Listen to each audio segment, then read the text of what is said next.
L'info du Grand Lille en continu. Adrien Lanois. 7h30 en direct ce matin, mardi 8 novembre. Bonjour à toutes et à tous. Merci de votre fidélité. Ravi d'être avec vous pour tout voir, tout savoir de l'info du Grand Lille. Et ça commence par vos prévisions météo. Avec encore un temps bien instable aujourd'hui. Pas mal de nuages entremêlés de quelques averses. Même parfois peut-être un peu de neige fondue ce matin par endroits. Le temps devrait être quand même un peu plus calme cet après-midi.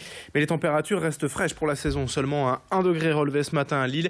À peine 6 degrés prévus pour cet après-midi. On en reparle bien sûr après le journal. Autre info, autre image à la une, l'infotrafic, le point route et attention à ce carambolage ce matin sur l'A1 à hauteur de Falampin dans le sens Paris-Lille. 5 à 6 véhicules accidentés, d'importantes difficultés de circulation donc sur l'A1 pour rejoindre Lille. Ailleurs sur la 25 et la RN 41 comme d'habitude, la densité de trafic habituelle et des bouchons vers Lille. À la une de cette édition, d'abord la mobilisation et la colère des étudiants nordistes auprès du Conseil régional des Hauts-de-France. Le syndicat Sud Solidaire interpelle le président Bertrand à propos des retards dans le versement des bourses, notamment Erasmus. Vous le savez, qui concerne les études à l'étranger. Ces retards auraient déjà des conséquences dramatiques au quotidien pour certains étudiants. En ligne de mire, la bourse Blériot, supprimée récemment par la nouvelle majorité régionale. Elle devait être remplacée à la rentrée par une nouvelle formule baptisée Mermoz. Mais la plateforme internet permettant d'y accéder n'est toujours pas en ligne et un grand nombre d'étudiants n'a rien reçu depuis la rentrée. Aurélien Lecoq, étudiant du syndicat Sud, sur cette situation qui est un exemple concret d'un étudiant en difficulté. Nous l'avons joint hier par téléphone. Un étudiant en Espagne qui nous dit plus devant cette situation, plus trop le choix, diminution drastique de toutes les dépenses autres que vitales.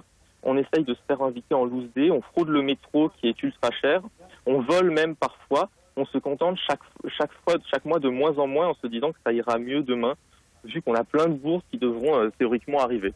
On a des étudiants qui nous racontent que leurs parents vont devoir peut-être contracter des prêts alors qu'ils sont déjà endettés pour pouvoir assumer le reste de leur année, et ce, alors qu'on n'est jamais que le 7 novembre. On est globalement sur le début de l'année. Depuis une semaine et jusqu'au 31 mars, la trêve hivernale des expulsions locatives étant en vigueur en France. Aucun foyer ne peut donc faire l'objet d'expulsion de son logement. Un répit de 5 mois que la Fondation Abbé Pierre veut mettre à profit pour accompagner les ménages concernés. Bien souvent, les expulsions sont dues à des impayés de loyer, mais des solutions existent pour régulariser au plus vite ces situations difficiles et ne pas attendre l'arrivée du printemps. Dans le Nord, les expulsions ont augmenté de 10% en 2015 pour un total de 6 396 foyers assignés en justice. En général, des personnes isolées, des personnes âgées.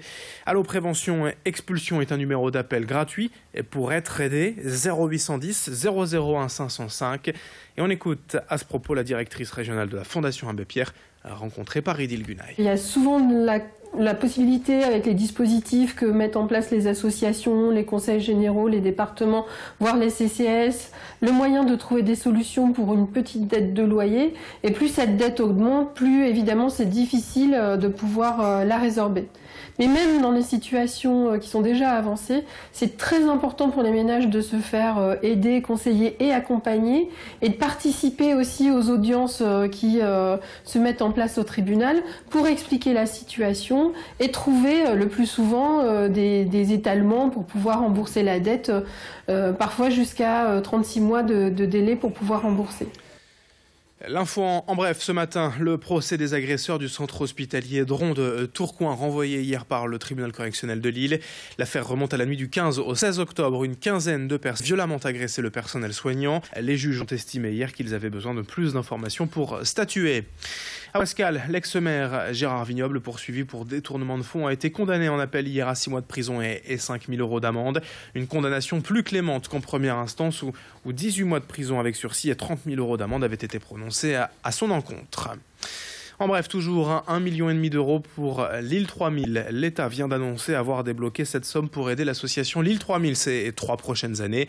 L'argent sera redistribué en priorité aux artistes et aux opérateurs. Et puis, de nouvelles destinations au départ de Lille-Léquin. Aujourd'hui, la compagnie Fly qui s'ouvre 2 lignes vers Brest et Clermont-Ferrand avec 3 vols prévus par semaine les mardis, mercredis et vendredis. 7h34 en direct. Dans le reste de cette édition, on évoque le train de l'emploi. Demain, toute la journée à la gare Lille-Flandre, destiné à toutes celles et ceux souhaitant développer leur projet professionnel. On y trouvera plusieurs parcours personnalisés, des conseillers à même de guider, d'accompagner les visiteurs. L'occasion pour chacun d'identifier clairement sa situation et d'entreprendre les bonnes démarches pour développer son projet en découvrant les dispositifs les plus pertinents selon son profil. Plusieurs partenaires privés, publics seront présents, notamment Pôle emploi, l'AFPA, le MEDEF et ADECO. 2000 visiteurs sont attendus demain, quai numéro 9, gare Lille-Flandre pour ce train de l'emploi que nous présente un peu plus en détail Hervé Ballan de Pôle emploi au micro de Louis Caillé. On met un peu l'accent sur l'alternance. L'alternance qui est une voie, je dirais, royale pour tout jeune notamment, et moins jeune, mais en tout cas pour les jeunes. D'où notre activation des portefeuilles. On a des portefeuilles donc dédiés aux jeunes et là on a fait une grosse action via ces portefeuilles. On attend 2000 visiteurs dans la journée. Donc voilà, il faudra du monde, il faudra des compétences, il faudra du professionnalisme, et il faudra les outils parce que le train est entièrement digitalisé.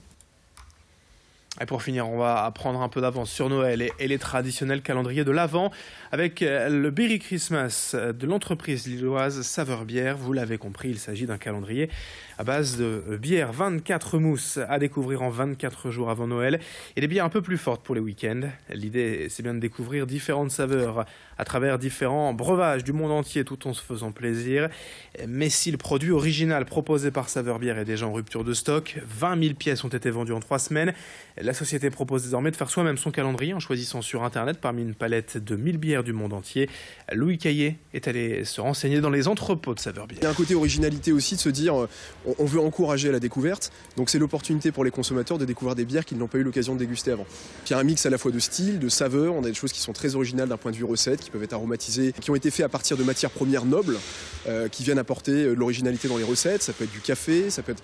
Donc aujourd'hui ça apporte un éventail de saveurs qui est très large, et au-delà de ça on retrouve des bières qui sont plus classiques d'un point de vue style, on a les grands classiques allemands, belges, des bières de brasseries artisanales françaises qui viennent se démarquer par leur originalité. Alors c'est des brasseries de taille très différentes les unes des autres, en tout cas ça offre un bel éventail de possibilités d'un point de vue goût et d'un point de vue origine.